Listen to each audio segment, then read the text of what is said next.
फौजिया बेगम दोनों तरफ से खेलने की कोशिश कर रही है। वो चाहती है कि मैं शबाब के आगे भी जगह बनाकर रखूं और ऐसा ऐसा जो वो निहाल को भी भड़काने की कोशिश करूं। अब निहाल के दिल में इतनी नफरत डालने की कोशिश कर रही है और निहाल को पुशअप कर रही है कि भाई आप अब इस घर की एक मालकन बन चुकी हैं, आप चाहे तो इस घर के ऊपर अपना रौब जमा सकती हैं और शबाब को पीछे कर सकती हैं।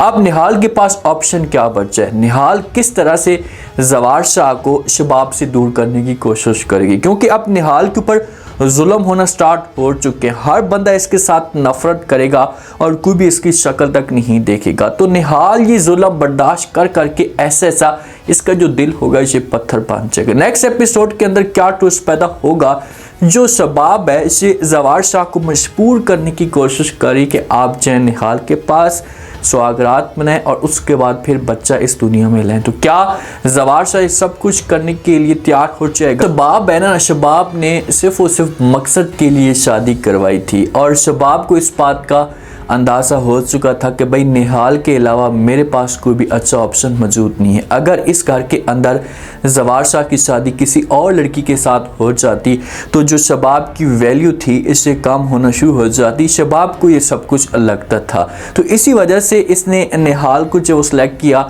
और निहाल की शादी जवार शाह के साथ करवा दी। शबाब ये समझती है कि निहाल शरीफ लड़की है और किसी किस्म की कोई भी बहस नहीं करेगी और जैसा मैं चाहूँगी वो सब कुछ करने के लिए तैयार हो जाएगी। अच्छा ठीक है भाई, थोड़ा सा वेट करें, आगे देखें तो सही कि किस तरह से ये जवार शाह को अपने कंट्रोल में करती है। तो ये जवार शाह को समझाने की कोशिश करती है जो शबाब है, क्योंकि जवार शाह जो होता है ना इसे निहाल के पास जाना पसंद नहीं करता। इसने शबाब को साफ अल्फाज में इनकार कर दिया। शबाब को कहता है कि मैं आपके साथ मोहब्बत करता हूँ और आपके अलावा किसी और के बारे में सोच भी नहीं सकता, तो इसी वजह से मुझे मजबूर मत कर। तो शबाब जो होती है ये जवार शाह को मजबूर करती है और कहती है कि जवार शाह देखिए कि मैंने इस ख़ानदान के अंदर बहुत सारे ताने बर्दाश्त किए हैं, बहुत सारी बातें बर्दाश्त की हैं, हर लम्हा मैंने तकलीफ़ के अंदर गुजारा है, तो मुझे हसूद में औलाद चाहिए, चाहे जो कुछ भी हो जाए। जब औलाद मेरे पास आ जाएगी तो ये जो पावर होगी मेरे पास आ जाएगी, उसके बाद फिर जो मेरा दिल करेगा मैं वो सब कुछ करना शुरू कर दूँगी। तो ये बातें जब जवार शाह सुनता है तो इसे बिल्कुल भी इनकार कर देता है शबाब को। उससे कहता है कि मैं ये सब कुछ बर्दाश्त नहीं कर सकता। जब से ये लड़की इस घर के अंदर आई है ना, तो उसके बाद मैं ख़ानदान के किसी भी फ़र्द को देखता हूँ तो मेरा जो खून होता है ये खुलना शुरू हो जाता है और मुझे सब कुछ बर्दाश्त नहीं होता, मैं ये सब कुछ नहीं कर सकता। लेकिन शबाब इतना इसके ऊपर प्रेशर डालेगी, इतना इसे मजबूर करने की कोशिश करेगी कि आखिरकार जो है ये जवार शाह मजबूर हो जाएगा और मजबूर होकर फिर ये सुहागरात मनाने के लिए चला जाएगा, क्योंकि शबाब चाहती है कि बस बच्चा आए किसी भी तरह से। बच्चा आने के बाद फिर मैं हमेशा के लिए निहाल को इस घर से, इस हवेली से निकलवा दूंगी। अब ये सब कुछ इन दोनों की आपस में बहस जारी होती है। तो शबाब जो होती है ये भी कहती है कि निहाल के अलावा मेरे पास कोई और अच्छा ऑप्शन मौजूद नहीं था, मैंने इसी वजह से सोचा कि भाई निहाल की जो शादी आपके साथ करवा दी जाए, क्योंकि मुझे जो भी औरत आपके साथ शादी करती तो उसके बाद जो वो मुझे उस औरत से आपके मोहब्बत के बंटवारे का खौफ रहता। मुझे ऐसा फील होता कि ये जो मोहब्बत है इसे तकसीम हो जाती है सिर्फ और सिर्फ निहाल के अलावा मुझे हर लड़की से खौफ रहता था कि भाई वो आकर मेरी जो मोहब्बत है मुझसे छीनने की कोशिश करती। तो इसी वजह से मैंने ये डिसीजन लिया है।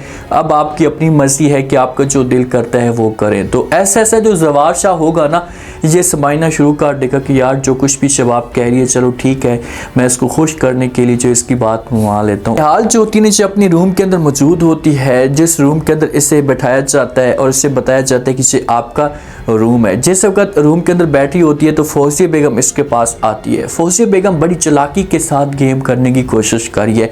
फौजिया बेगम दोनों तरफ से खेलने की कोशिश कर रही है। फौजिया बेगम चाहती है कि शबाब को कमज़ोर किया जाए और निहाल की जो वैल्यू है इसे ऊपर लाई जाए, और जिस वक्त निहाल की वैल्यू ऊपर आएगी तो फिर हम निहाल को जो ब्लैकमेल करके अपने कंट्रोल में कर लेंगे। आती है निहाल के पास, आकर बात करती है और आकर से पूछती कि भाई तुम्हारा क्या मकसद था यहाँ पर आने का। तो फ़ौरन निहाल जवाब देती है फौजिया बेगम को और कहती कि भाई मुझे मकसद का पता है, मैं सिर्फ और सिर्फ यहाँ पर सौदे के लिए आई हूँ। जो इनका सौदा है, जो इनकी डील है, जब इनकी डील पूरी हो जाएगी तो उसके बाद ये लोग मुझे किक मार देंगे और हमेशा के लिए इस घर से निकाल देंगे। ये बातें जिस वक्त फौजिया बेगम सुनती है तो वो निहाल को जवाब देती है और कहती कि आपको इस बात का अंदाज़ा है कि जो शबाब है ना ये आप आपकी वैल्यू नुकरानियों से भी कम कर देगी। आपकी जो इज़्ज़त होगी ये नुकरानियों से भी कम होगी, कोई भी आपको जो वो उस मकाम से नहीं देखेगा। तो इसी वजह से सोचने का टाइम है, आप सोचें और इस घर के ऊपर कंट्रोल या कब्जा जमाने की कोशिश करें। अगर आपने ऐसा कुछ ना किया तो फिर बहुत देर हो जाएगी और हर चीज़ आपके कंट्रोल से चली जाएगी।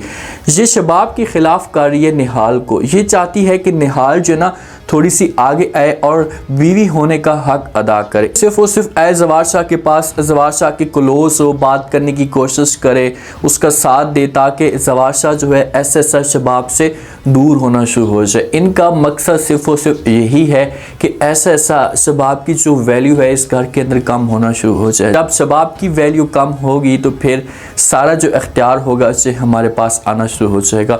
जवार शाह तो अभी भी निहाल के साथ नफरत करता है, इसे अब मौजूद होता है, जवार शाह लान के अंदर मौजूद हो सकता है। तो जिस वक़्त निहाल इसे देखती है तो इसके पास जाती है, जाकर बात करती है, तो किसी तरह से समझाने की कोशिश करती है। तो जो जवार शाह होता है इसे किसी किस्म की कोई बात इसकी नहीं सुनता और इसका बाजू पकड़ता और बाजू पकड़कर इसे हमेशा के लिए जो वो घर से बाहर कर देता है, गाड़ी के अंदर बैठाता है, गाड़ी के अंदर बैठाकर जो वो अपने घर में छोड़कर आ जाते हैं, अपनी माँ के पास घसीट कर लेकर जाते हैं। देखें, माँ की भी बहुत बड़ी गलती थी, अपनी बच्चियों को या अपनी औलाद को इस तरह इस दलदल में आप लोग ना ही फेंके तो अच्छा होगा। इस हिसाब से आप लोग दलदल में फेंकते हैं तो इस तरह से औरत की या बच्ची की जो ज़िंदगी होती है ये मुकम्मल तौर पर बर्बाद हो जाती। अब आपने अपने हस्बैंड को बचाने के लिए इतना बड़ा सौदा कर दिया, आपके हस्बैंड की गलती थी ना, उसका कसूर था, कोई ऐसे बेगुनाह तो वो जेल के अंदर नहीं गया ना, उसे सज़ा तो मिलनी चाहिए। तो उसकी सज़ा आप अपनी बच्ची को दे रही हैं जो सारी ज़िंदगी वो जलील और ख्वार होती रहेगी और इतना इसके ऊपर जुल्म और जुल्म के पहाड़ तोड़े जाएंगे कि ऐसा ये जो निहाल होगी, इसका जो दिल होगा ये पत्थर बनना शुरू हो जाएगा और इस पूरे ख़ानदान को फिर ऐसा बर्बाद करना शुरू कर देगी। अब जिस वक्त माँ आती है, आकर बात करने की कोशिश करती है, निहाल के साथ समझाती है, कांधे के ऊपर हाथ रखती है, तो निहाल जो होती है इसे रोक लेती है, इसे मना कर देती कि भाई आप कोई भी ऐसी जो है वो हरकत मत करना, इससे मुझे हाथ तक ना लगाना। क्योंकि जवार शाह वाले जो होंगे ना ये निहाल को एक नौकरानी का काम सौंप देंगे कि भाई आपने घर के अंदर ये काम करने हैं, पौधों को पानी लगाना है, लान की सफाई करनी है। तो इस हिसाब से पूरे घर के जो सफाइयाँ होंगी ये करेगी और पूरे घर के जो सिस्टम को ये देखेगी। तो शबाब जो होगी ना ये बड़ी खुश होगी कि यार चलो ठीक है, निहाल बहुत ही अच्छी है और मेरी बातें मानना शुरू हो चुकी है, इस तरह से ये नीचे दब कर भी रहेगी और मुझे बच्चा भी दे देगी और जब बच्चा आ जाएगा तो उसके बाद सब कुछ ख़त्म हो जाएगा। लेकिन फौसी बेगम निहाल को इतना मजबूर कर देगी कि निहाल जो होगी ना आपके अंदर चेंजिंग जो होगी ये लाना शुरू कर देगी और जिस वक्त मुकम्मल तौर पर चेंज होगी ना, जवार शाह फिर ऐसा निहाल की तरफ खींचना शुरू हो जाएगा। जिस वक्त ये निहाल की तरफ खींचा जाएगा तो फिर उसके बाद जो होगा ना इसे ड्रामे के अंदर असली ट्विस्ट पैदा होगा। उम्मीद है आज का रिव्यू, आज के टीजर आप लोगों को पसंद आया होगा। आपने कमेंट सेक्शन में अपनी कीमती लास्ट में आपको क्या लगता है, क्या नेक्स्ट आने वाले साथ में जो कुछ भी निहाल के साथ किया जा रहा है, इसे जो नौकरानी का मकाम दिया जा रहा है और फौसी बेगम आकर जो वो निहाल का माइंड चेंज करने की कोशिश करी, तो क्या निहाल जो होगी सिर्फ फौसी की बात मानकर अपने आप को मुकम्मल तौर पर चेंज कर पाएगी। अगर ये जवार शाह के पास जाती है तो क्या जवार शाह जो होगा इससे निहाल की तरफ तवज्जो देना शुरू कर देगा। लास्ट में फीडबैक दें। शुक्रिया।